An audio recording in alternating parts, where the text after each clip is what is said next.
रात्री आपली झोप अस्वस्थ असेल किंवा चाळवली जाईल ही सोनालीची भीती अगदी निराधार निघाली. शारीरिक तसा मानसिक थकवा आपली किंमत वसूल केल्याखेरीज राहत नाही आणि आदला दिवस तर मानसिक उलाखालीचा गेला होता. कितीतरी गोष्टींवरचं तिचं पर्स्पेक्टिव्हच एकदम बदललं होतं. वाडीवरच्या सर्वच घटकांना नवीन परिमाणं जोडली गेली होती. जाग आल्यावर काही वेळ ती पलंगावरच आरामात लोळत पडली होती आणि विचार करत होती. काही एका अपवादात्मक रीतीने ती या नाट्यमय प्रसंग मालिकेत गुंतली तर होतीच. मग आता निदान तिला आपली माहिती तरी अगदी परिपूर्ण करून घ्यायला हवी. रखमाने काल बरीच माहिती दिली होती, पण सोनालीची अशी कल्पना होती की शब्द किंवा वाक्य गाळलेल्या परिच्छेदासारखी तिची हकीकत होती. पुन्हा एकदा तिला बोलती करायलाच हवी होती. आणि रघुमामा, त्यातल्या त्यात तिच्याशी मोकळेपणाने बोलणारा तोच एक, आणि या दांडेकर कुटुंबाशी दीर्घकाळचा संबंधित. आधी बाबांचा मित्र म्हणून आणि मग तर प्रत्यक्ष नात्यानेच बांधला गेलेला. ती खाली आली तेव्हा सुदैवाने रघुमामाच स्वयंपाकघरात भेटला. तो चहाचीच वाट पाहत होता. रखमाने त्याच्याबरोबरच सोनालीचाही चहा बनवून आणला. चहा घेऊन होताच कप टेबलावर ठेवत सोनाली म्हणाली, मामा चल ना, बीचवर जाऊया, हवा किती छान आहे. जाऊया की, नो प्रॉब्लेम. तो स्वतःच्या शब्दांवरच मोठ्याने हसला. एवढं हसण्यासारखं काय आहे? सोनालीने नवलाने विचारलं. तू एवढ्यातच इंडियात आलीस नाही का? एक जपानी मोटरसायकलची टीव्हीवर जाहिरात यायची. त्यात एक जाडसर बुटका जपानी प्रत्येक प्रश्नाला अगदी वाकून नो प्रॉब्लेम असं उत्तर द्यायचा. खरं तर त्याला विचारलेला एक प्रश्नही समजत नसे. ती जाहिरात बरीच पॉप्युलर झाली होती. निघायचं का? मी कपडे आणतेच वरून. 7-8 मिनिटात दोघं घराबाहेर पडले. सोनालीच्या खांद्याला तिच्या कपड्यांची पिशवी लटकावलेली होती. समुद्रापर्यंत पोचायला 15-1 मिनिटं लागली. किनाऱ्यावर पोचल्या पोचल्या रघुमामा रेतीत पसकण मारून बसला. सोने, मी काही पाण्यात उतरणार नाही, तू खुशाल जा. नक्की? अगदी नक्की. सोनाली पाण्यात शिरली. पाणी कमरेच्या वर येण्यासाठी तिला जवळजवळ अर्धा फरलांग चालावं लागलं. त्या कोमटसर खाऱ्या पाण्याने शरीरातला सारा थकवा शोषून घेतला. इतकं हलकं आणि प्रसन्न वाटायला लागलं.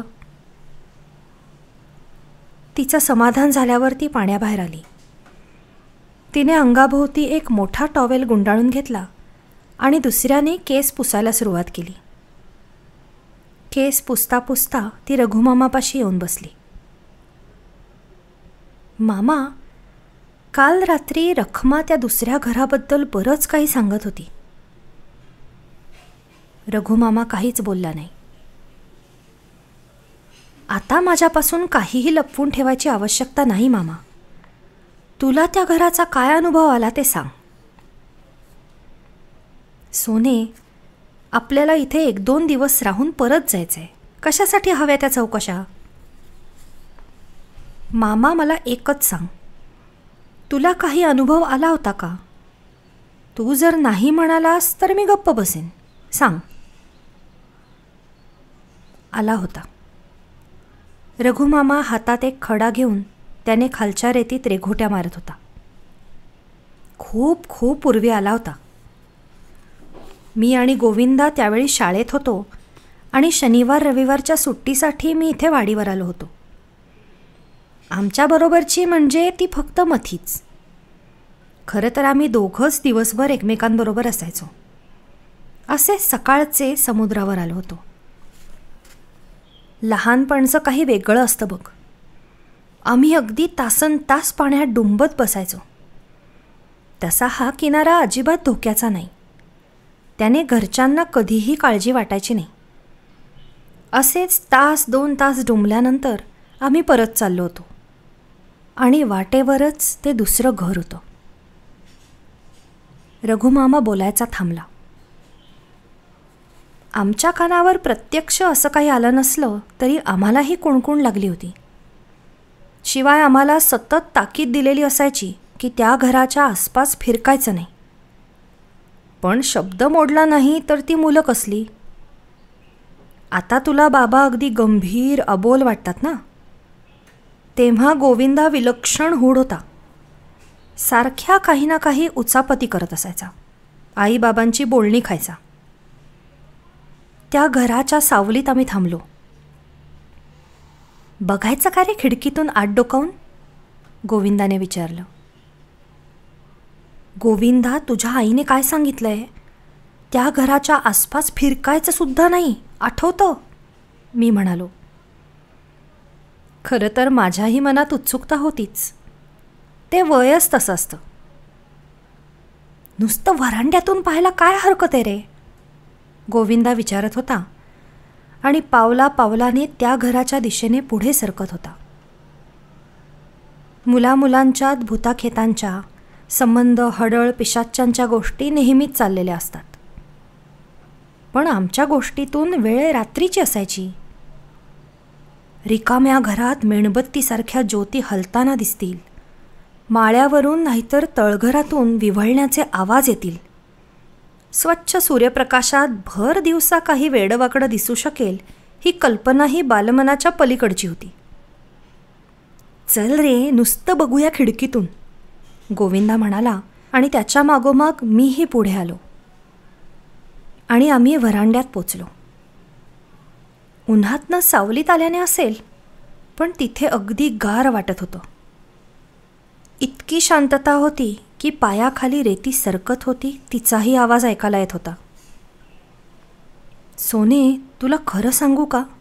इतकी वर्ष होऊन गेली, पण तो प्रसंग अगदी कालच घडला असल्यासारखा अगदी अगदी स्पष्ट आठवणीत आहे. असणारच, अजिबात विसरून जाण्यासारखं नाही. तू पुढचा भाग पाहिलाच आहेस. मध्ये मोठं दार आहे. दोन्ही बाजूंना 2-2 खिडक्या आहेत आणि सकाळी मागचा देखावा उन्हात उजळलेला असतो. आतली खोली अंधारात असते.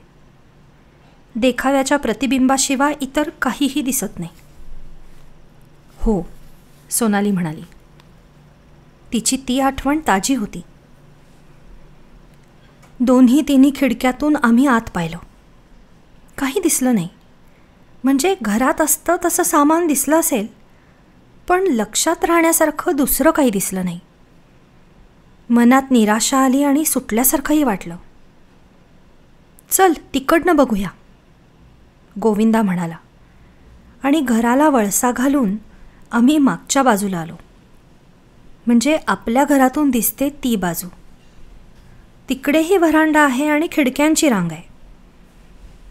तिकडच्याही सगळ्या खिडक्यातून पाहत पाहत आम्ही शेवटच्या खिडकीपाशी आलो. मला वाटलं आतापर्यंत एकाही खोलीतून आत काहीही दिसलं नव्हतं. तेव्हा जरासा बेसावतपणा आला होता. अर्थात मनात मागे असाही विचार असला पाहिजे, आपण घराच्या बाहेर आहोत, दिवसाची वेळ आहे, हाकेच्या अंतरावरच घरातली माणसं आहेत, भ्यायचं काही कारण नाही. शेवटच्या खिडकीतून आत पाहिलं. खिडकीतून आत उन्हाचा कवडसा पडला होता. खोली अगदी उजळून गेली होती. खोलीत एक पलंग होता आणि पलंगावर ती बाई बसली होती. रघुमामाच्या आवाजात एवढाही बदल झाला नव्हता, त्यामुळे त्याचे ते शब्द अनपेक्षित होते. अर्थ समजायला 1-2 सेकंद जावे लागले आणि मग सोनाली एकदम ताठ झाली. भर उन्हातही शरीरावरून सरसरता काटा गेला. रघुमामा तिच्याकडे पाहत होता. त्याचा चेहरा जरासा ओढला गेला होता. डोळ्यात मोठे चमत्कारिक भाव होते. तो स्वतःशीच मान हलवत होता. अरे रघु, ती बघ काकू, गोविंदा म्हणाला. ती बघ खाटेवर बसली आहे. मी खिडकीतून आत पाहिलं. मग मलाही गोविंदाची काकू ओळखायला आली. पण ही इथे कशी?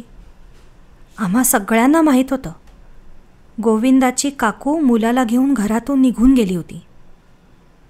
रघु आपल्याला लहान मुलांना खोटं सांगितलेलं असणार. अरे तिला घरातच कोंडून ठेवलेली असणार. वेड्यांना घरात कोंडून ठेवतात ना.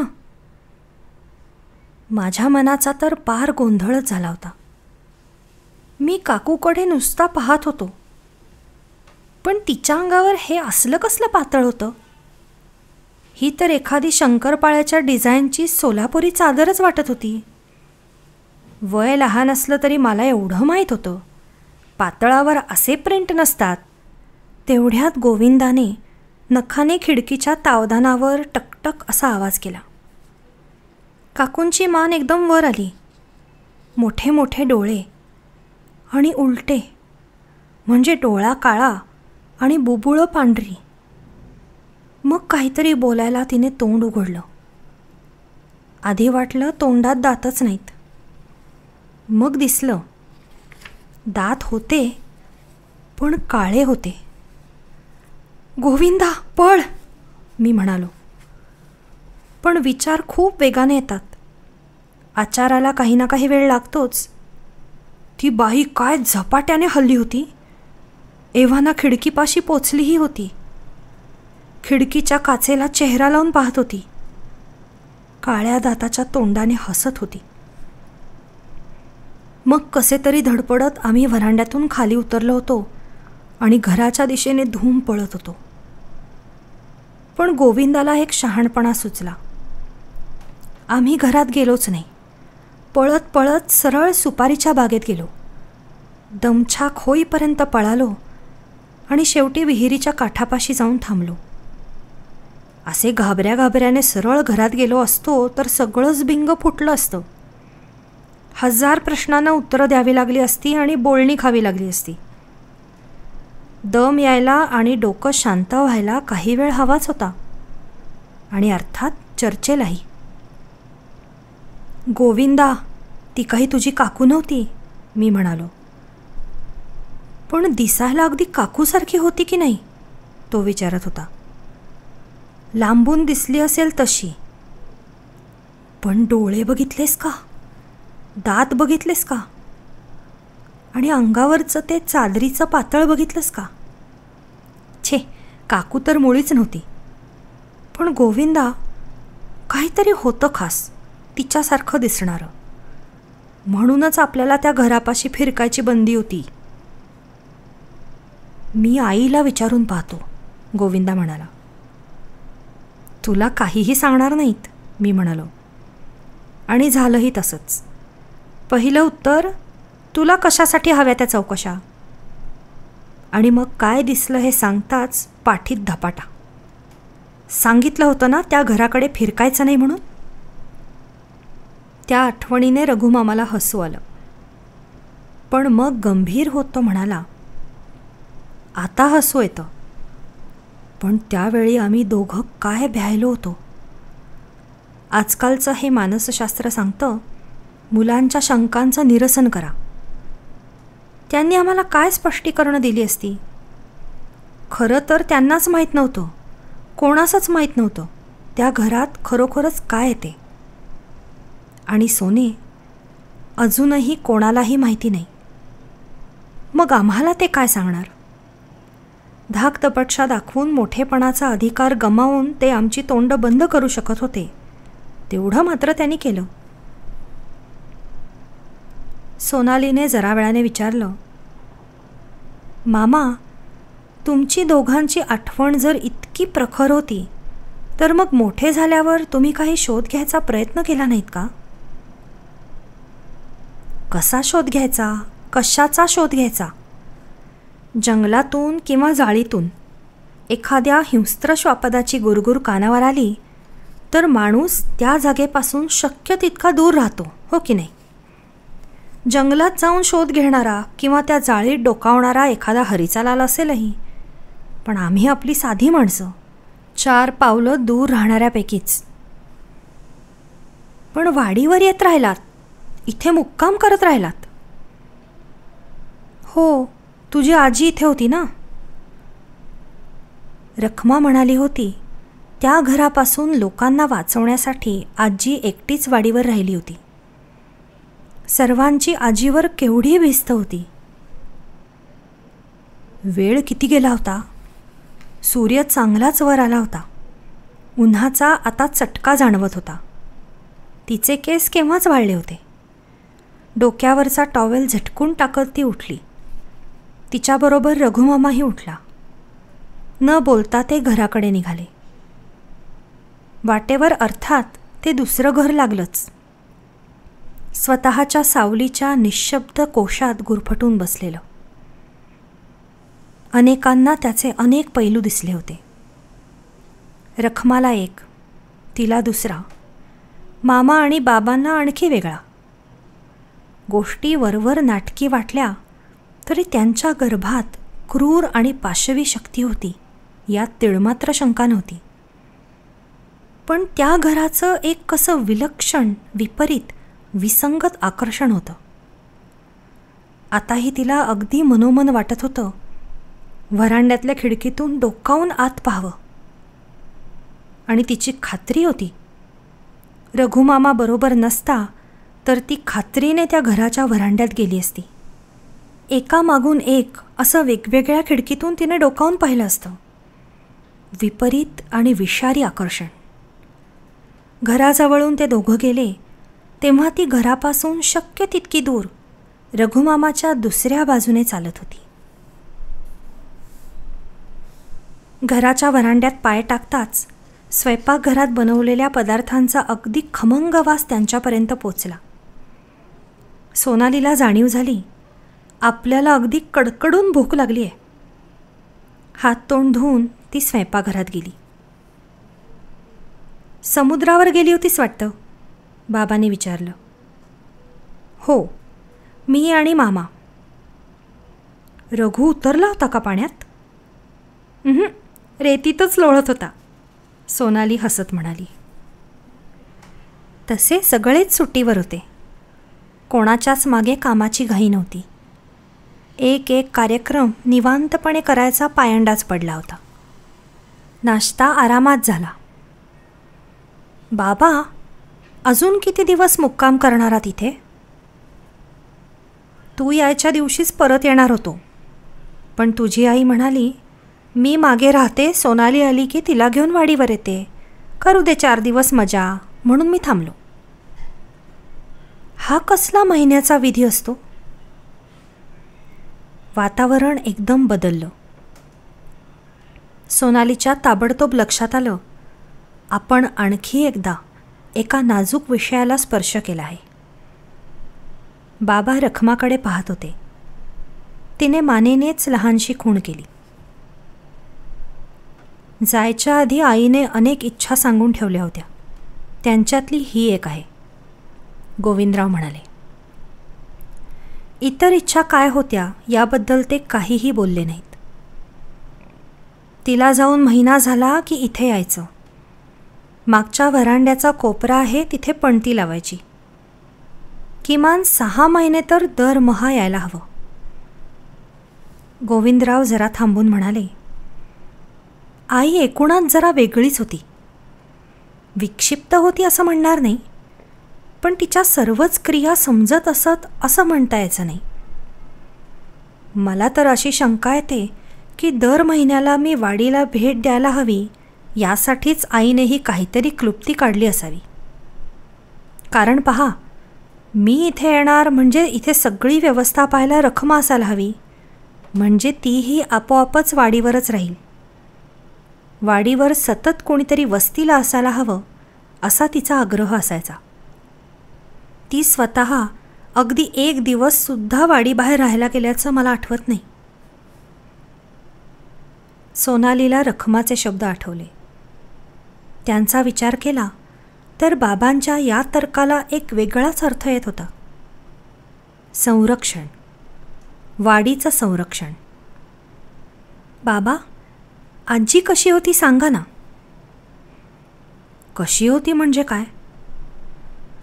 अगदी अगदी ओझरती पाहिल्यासारखी वाटते, पण तिच्या संबंधात काही म्हणजे काही माहिती नाही मला. आता 2 दिवसांपूर्वी प्रथमच तिचा फोटो पाहिला. तेही प्रकरण जरा चमत्कारिकच, नाही का? सांगा ना, कशी होती? स्वभावाने प्रेमळ होती का?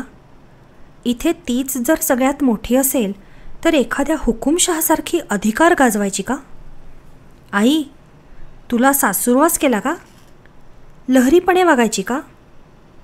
व्यवहारात कशी होती? बोलण्यात कशी होती? ब ब ब ब किती प्रश्न! मग विचारायलाच हवेत. त्याखेरीज का ती व्यक्ती डोळ्यांसमोर अगदी हुबेहूब राहील? आणि आजीबद्दल एकाएकी एवढी आस्था कशासाठी? विचारताच आहात तर सांगते बाबा. तुमची आई तुम्हाला वाटते इतकी साधी बाई नव्हती. मामा, बाबा, आई तिघंही तिच्याकडे नवलाने पाहत होते. आणि हा जावई शोध कशाच्या आधारावर लावलास?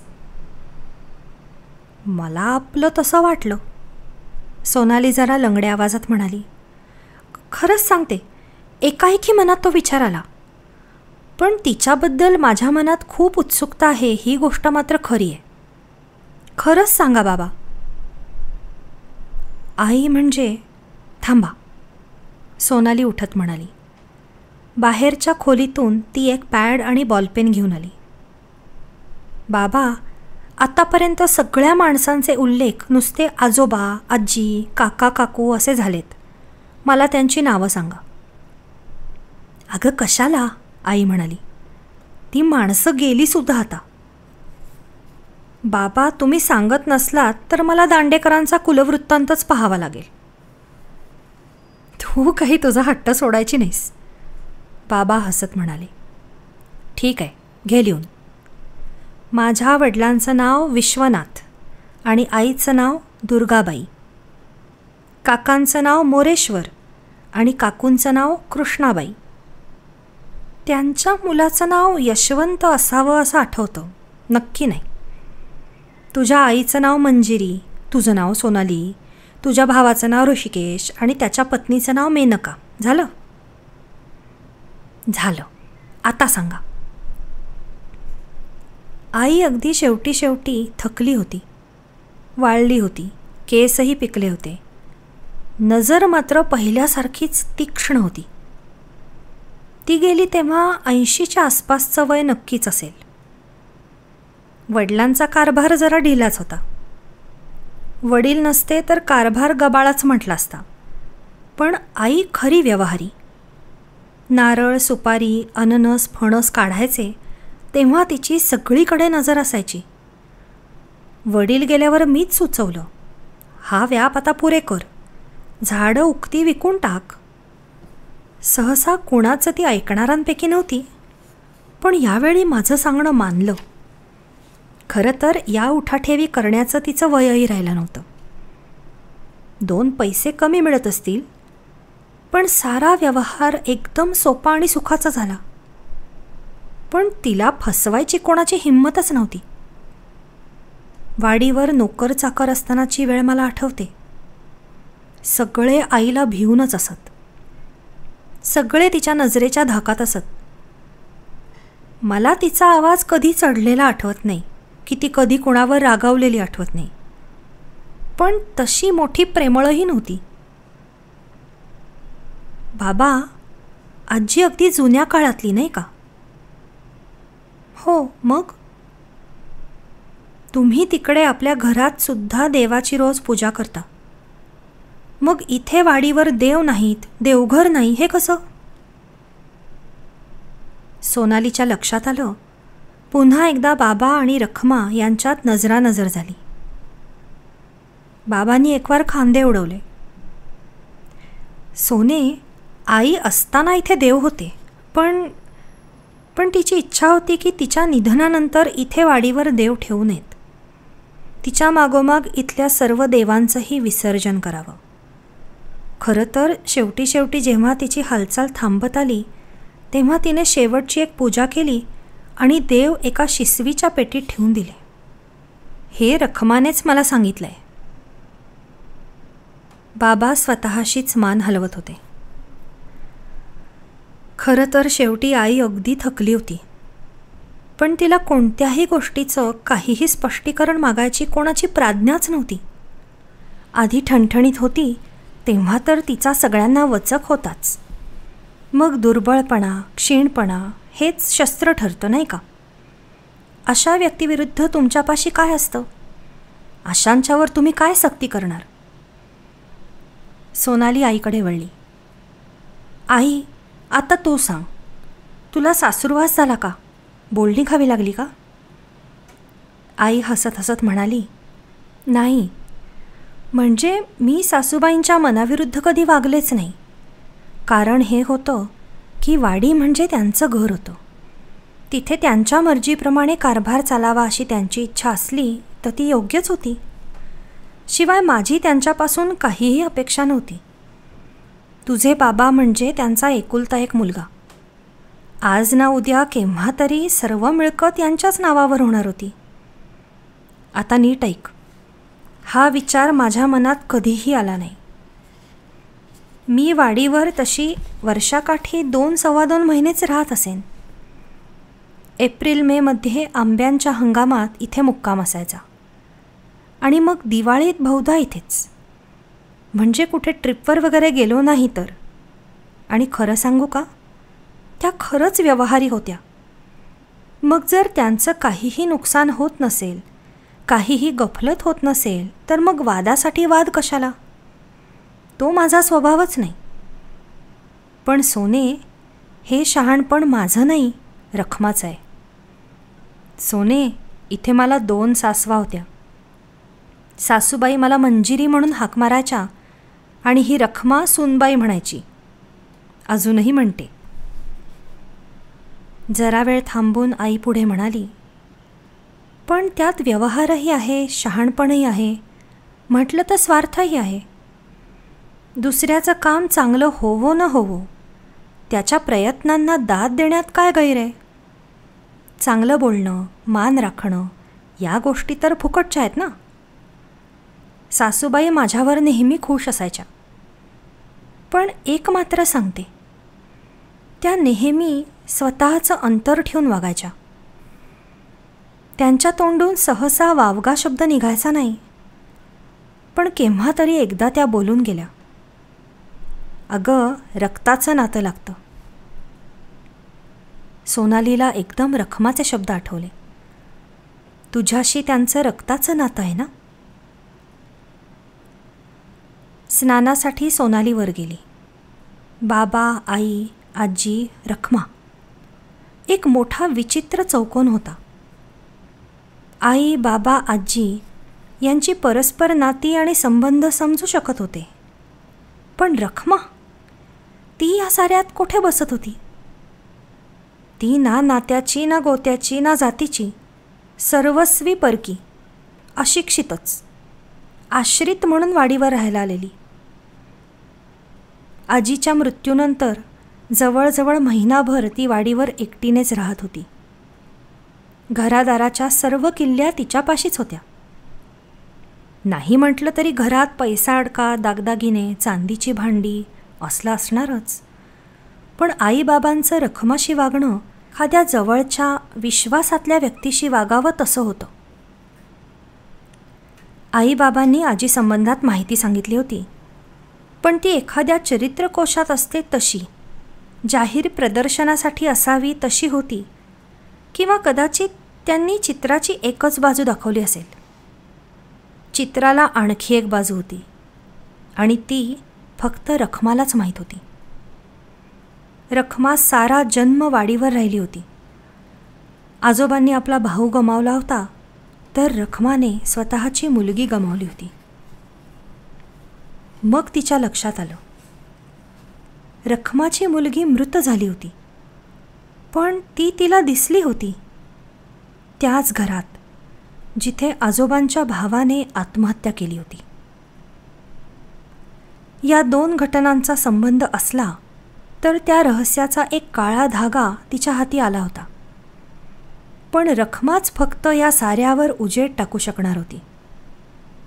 सोनालीला फक्त वरवरच्या गोष्टी समजल्या होत्या, त्याही रखमाच्या एक प्रकारच्या मूक संमतीनंतरच तिला सांगण्यात आल्या होत्या. गरम पाण्याने खूप वेळ शॉवर घेतला.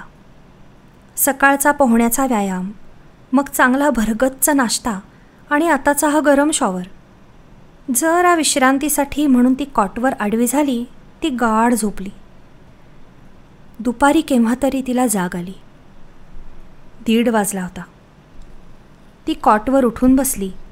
शरीराला आळोखे पिळोखे देऊन ती उभी राहिली.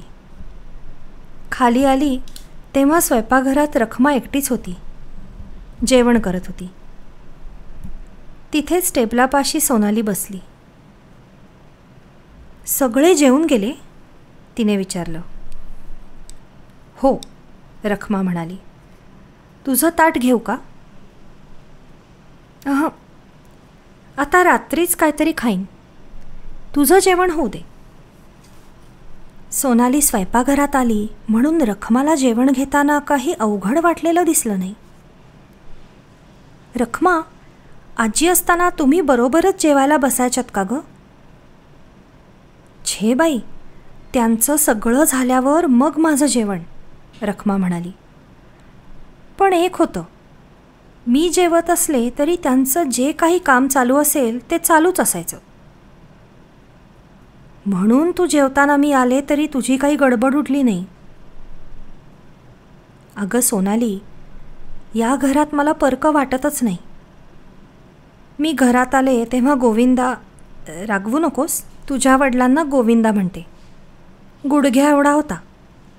इतकी वर्ष उलटून गेली, आता कसं परकं वाटेल? आजोबांना जाऊन किती वर्ष झाली? 15च्या वर सहज झाली. इतकी वर्ष तुम्ही दोघी इथे एकट्याच्या एकट्या राहत होतात? हो, रखमाचं उत्तर अगदी सहज आलं. तुम्हाला भीती नाही वाटली? भीती कशाची वाटायची? दांडेकर माणसं पैसा राखू नयेत हे आसपासच्या गाव वस्त्यावरच्यांना माहीत असणारच की नाही? मग पुढे इथे दोघीच्या दोघी बायका राहतात हेही माहीत असणार. कुणाच्या मनात काही काळंबेरं आलं तर? समजा 5-7 जण जमावाने वाडीवर चालून आले तर? सोनाली, तुझी आजी होती ना इथे? त्या एका वाक्यात केवढा जबरदस्त विश्वास होता. रखमा, खरं तर तेच विचारायला मी आत्ता इथे आले होते. बाबांचीही आजीवर इतकी भिस्त, तुझीही तीच गोष्ट. एकूण ही आजी काही साधी बाई वाटत नाही. मग त्या नव्हत्याच साध्या? साध्या नव्हत्या म्हणजे काय? सोनाली, हे आजवर कोणास सांगितलेलं नाही बरं का. गोविंदाला सुद्धा हे माहीत नाही आणि तूही त्याबद्दल कुठे बोलायचं नाहीस. तुझ्या आजीनेच मला सांगितलं आहे. तुझ्या आजोबांचं आणि आजीचं लग्न कसं ठरलं मला माहीत नाही, कारण दांडेकर म्हणजे इथलं प्रस्थ आणि तुझी आजी 25-30 घरांच्या एका अगदी लहान खेड्यात जन्मलेली वाढलेली. कशी काय गाठ मारली गेली देवासच माहीत. पण एक ऐक, तुझ्या आजीचे वडील पंचाक्षरी होते. तंत्रमंत्र, जारण-मारण व जादूटोणा यांची त्यांना चांगली माहिती होती. उपाय करून घेण्यासाठी त्यांच्या दारी माणसांची रांग लागलेली असायची. सोनाली मोठ्या मोठ्या डोळ्यांनी रखमाकडे पाहतच राहिली होती. पंचाक्षरी, मंत्रतंत्र, जारण, जादूटोणा. आत्तापर्यंतचे प्रसंग कमी भीतीदायक होते म्हणूनच की काय, त्यांना आणखी एक भीती जोडली गेली होती. एक काळी भीती. हा तर सगळा त्या ओमेन, एक्झॉर्सिस्ट यांच्यासारखाच प्रकार वाटायला लागला. आणि तुझी आजी तशी नसती तर खरंच सांगता येत नाही काय झालं असतं ते. आधी वाडीवर एकटीने राहायचं, त्यात भरीसभर म्हणजे ते शेजारचं घर. रखमा, आजीचे वडील पंचाक्षरी म्हणजे म्हणजे सोनाली, मी त्यांना 2दाच पाहिलं. एकदा गोविंदाच्या बारशाला आले होते आणि मग तुझे आजोबा गेल्यानंतर आले होते. त्यालाही आता कितीतरी वर्ष उलटून गेली. ते मागेच केव्हा तरी गेले असले पाहिजेत. पण तुझी आजी त्या संबंधात काही बोलली नाही. आजोबा वारल्यानंतर मला वाटलं आता वाडीवरचा मुक्काम हलवावा लागणार. मी आजीपाशी तसं एकदा बोलले सुद्धा. तेव्हा तुझी आजी म्हणाली, रखमा, आपण वाडीवरच राहणार आहोत. अर्थात मी विचारलंच, दोघीच्या दोघीच. त्यावर ती हसून म्हणाली, का? भीती वाटायला लागली का काय? शेवटी खरं ते सांगितलं, हो. तुझी आजी अगदी धीराची बघ. पण सोनाली, तिला काय काय माहीत होतं ते आपल्याला थोडंच माहीत असणार. आपल्यासारख्यांना जिथे मिट्ट काळोख दिसतो तिथे त्यांच्यासारख्यांना सगळं काही स्वच्छ दिसतं. पण आता आजी राहणार म्हणजे मलाही राहणं आलंच. दांडेकरांचं घर सोडून दुसरीकडे कुठे जायचं, राहायचं हा विचारसुद्धा मनाला शिवत नाही बघ.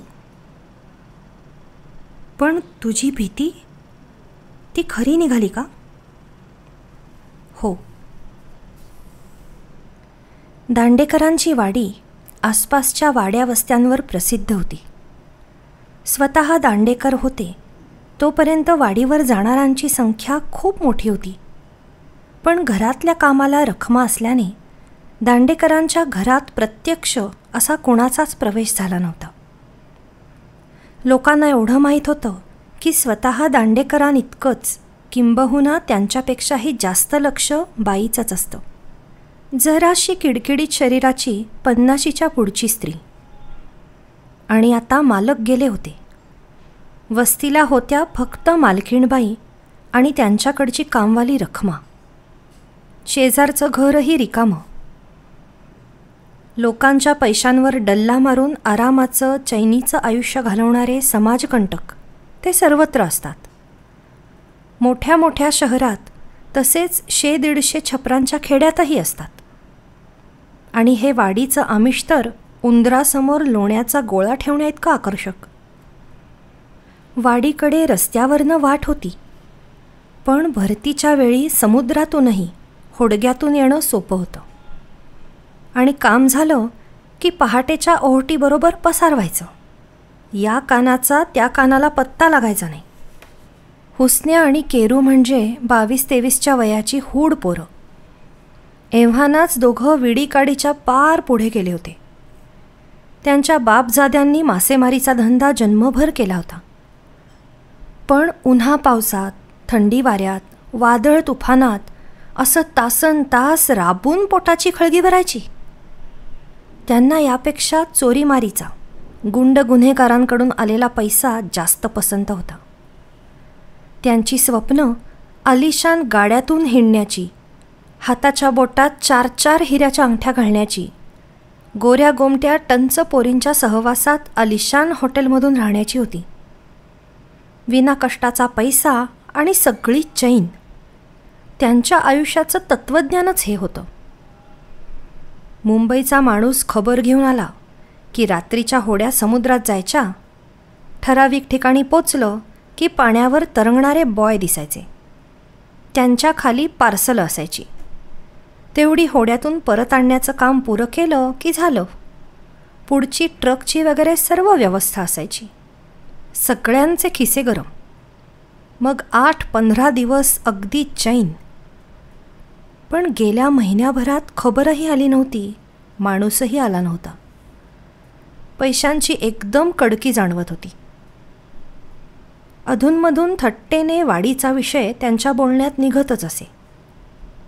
वाटेवर पडलेला लोण्याचा गोळा ते वर्णन करीत असत. कोणीही उचलावा.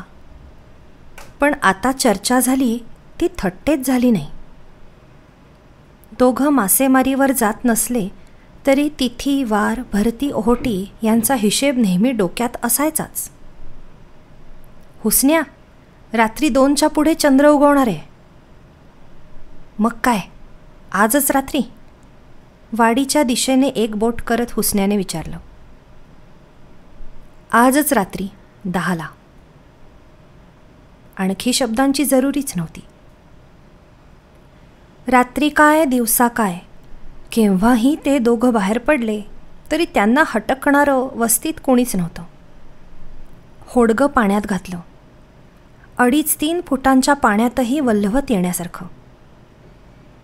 खाडी पार करून दक्षिणेला 1-1.5 मैल अंतर काटलं की वाडीचा किनारा. वल्ह्यांचा चुळूक चुळूक एवढाच काय तो आवाज. पाणी घुसळून वर आलं की त्यात मंद हिरवट प्रकाश दिसत होता. वल्हवताना एका शब्दाचंही बोलणं झालं नाही. अंदाजाने ते वाडीच्या किनाऱ्यापाशी आले. 1-2 फूट पाणी राहिलं तसं दोघेही खाली उतरले. होडी ओढत ओढत रेतीत चांगली 12-15 फूट आणून ठेवली. केरूने फळीवरचं पोतं उचललं. आत एक कटावणी, लहान पहार, दोरीचं वेटोळं, काडेपेटी आणि दारूची बाटली होती. रात्रीत थोडा तरी गारवा होताच. घामेजलेल्या अंगावरून वाऱ्याची झुळूक गेली की जरा गारठा जाणवत होता. शरीराला उबेची जरूर होती आणि मनालाही जरा उष्णाधीर हवा होता. त्यांच्या वस्तीवर ते दादा होते, पण आता अपरिचित मुलखात जरा सांभाळूनच राहावं लागणार होतं. वडीलधाऱ्यांच्या शब्दांची टिंगलच करायचा स्वभाव बनून गेला होता आणि कोणी उपदेशाचे डोस पाजू नयेत म्हणून ते गप्पांच्या अड्ड्यातही कधी बसत नसत. नाहीतर त्या किनाऱ्यावरच्या घरासंबंधातल्या काही अफवा त्यांच्या कानावर आल्या असत्या. कदाचित त्यांनी त्याही भाकड कथा समजून त्याचीही टवाळी केली असती, पण अगदीच आंधळ्यासारखे नको तिथे घुसले नसते. दोघंही वाडीच्या दिशेला वळले तेव्हा त्यांना तो दिवा दिसला. कदाचित लहान चिमणी, कंदील, मेणबत्तीही असेल. पण अंधार इतका होता की इतक्या लांबवरूनही प्रकाश व्यवस्थित दिसत होता. दारूच्या घोटाने धैर्यालाही भरती आली होती. चल रे, पाहू चायला काय आहे ते. ते जवळजवळ यायला लागले तसतशी निळसर काळ्या आकाशाविरुद्ध रेखली गेलेली घराची छायाकृती स्पष्ट व्हायला लागली. 2 मजली घर, वरती उतरत्या छपराचा 3रा मजला. तळमजल्यातल्या उजवीकडच्या कोपऱ्यातल्या खोलीतून प्रकाश येत होता. त्यांना जर माहीत असतं की गेली 20-25 वर्ष ते घर बंद आहे, ओसाड आहे, तर कदाचित पुढे जाण्याआधी त्यांनी स्वतःशी जरा विचार केला असता. किंवा कदाचित नसताही, कारण कडक दारू मेंदूपर्यंत पोचली होती. हातात लोखंडी गज, कमरेला सुरे घेतलेले दोघे तगडे. या आडबाजूला त्यांना अडवायची कोणाची हिंमत होती? मारपीट करताना, अंगठीची बोटं नाहीतर कुड्यांचे कान कापताना बोंबाबोंब केली तरी इथं मदतीला कोण होतं? खालच्या रेतीत पावलांचा आवाज होत नव्हता. ते दोघे हलकेच घरापाशी आले. व्हरांड्याच्या पायऱ्या चढले आणि हलक्या पावलांनी त्या प्रकाशित खोलीपाशी गेले. आतला प्रकाश एका कंदिलाचा होता. सर्व काही स्पष्ट दिसत होतं. भिंती, कपाटं, खाट आणि खाटेवर बसलेली स्त्री. मान खाली होती, त्याने चेहरा दिसत नव्हता.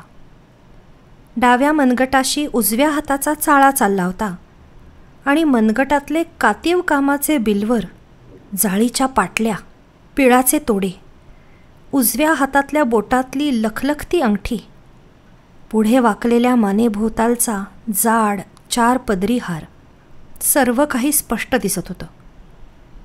त्या नादात त्यांचं लक्ष तिच्या बोटांवरच्या नखांकडे गेलं नाही.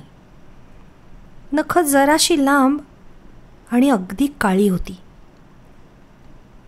हुसन्या, तू इथंच थांब रे, मी मागच्या बाजूने जाऊन दार उचकटतो. केरू पुटपुटला आणि व्हरांडा उतरून घराला वळसा घालून मागच्या बाजूला गेला. इथे तो दिव्याचा प्रकाश पोचत नव्हता. अंधाराची नजरेला सवय व्हायला काही सेकंद जावे लागले. मग हाही पुन्हा आला. घराची बाजू मागे टाकून तो मागच्या व्हरांड्यात आला. तिथे दार होतं. त्याने हाताने दार चाचपून पाहिलं. बाहेरून कडी कोयंडा होता. कोयंड्यात कुलूप घातलेलं होतं. 2 दारांच्या फटीत त्याने कटावणी सरकावली आणि अंदाज घेऊन एकच जोराचा हिसका दिला. कच आवाज करून कडी उचकटली.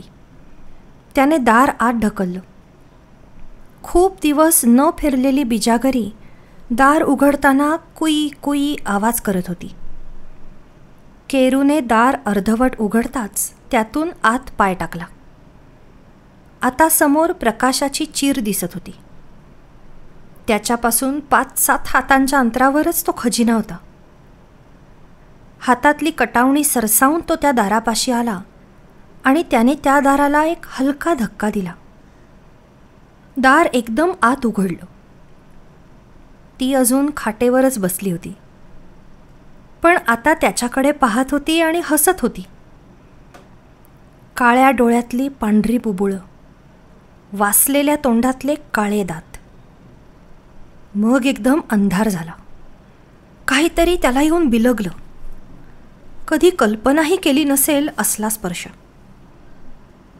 आयो! केरू मोठ्याने किंचाळला. मग आवाजही गेला. निःशब्द अंधार.